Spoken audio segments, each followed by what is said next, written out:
to section 2 of the PICO worksheet. We're going to be actually searching for the information.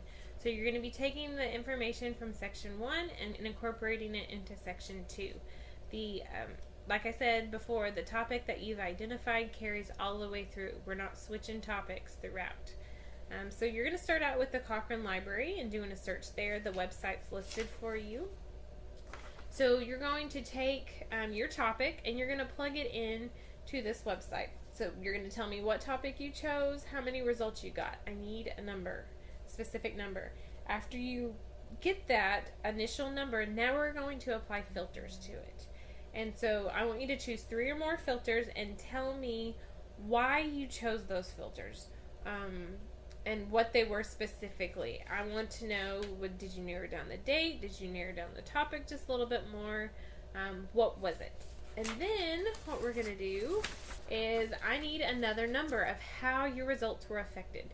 Typically when you add filters, it goes from a larger number to a smaller number. That's what you want to see. And then for question 8, you're going to scan through the titles and the descriptions and kind of let me know what type of evidence that you saw. And you can do levels of evidence too. Are you getting systematic reviews, literature reviews, individual studies, things like that. So be a little bit more specific in that area.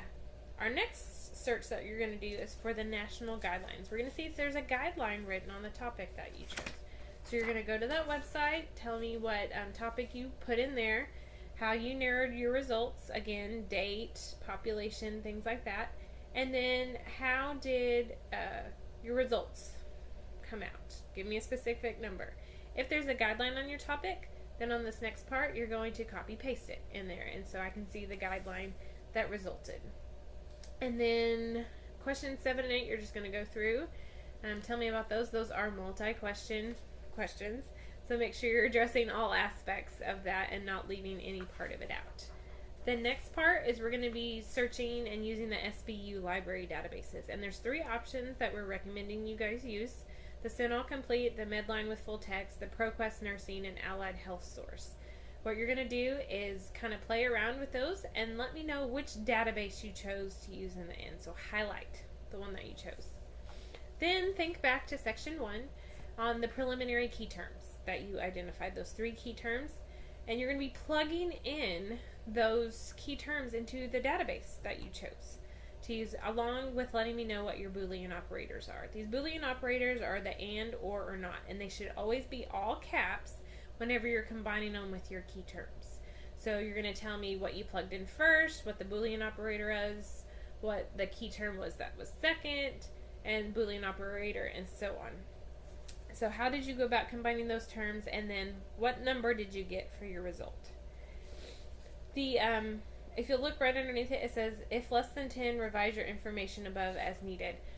The reasoning behind that is we haven't even had filters yet. And so if you only have about 10 and we add filters, then you might only have 1 article left. And you need at least 5 for this assignment to work and for your week 7 assignment to evaluate.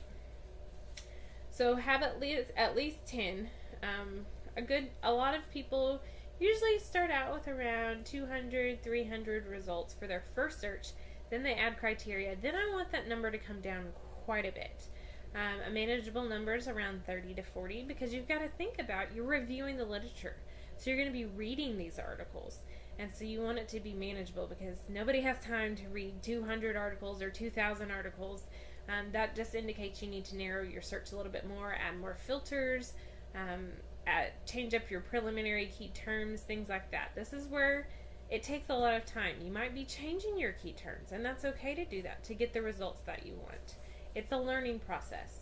This is when you need to utilize me, utilize your librarians, if you're having trouble getting the numbers down to a more manageable number and getting the information that you're needing for your PICO question.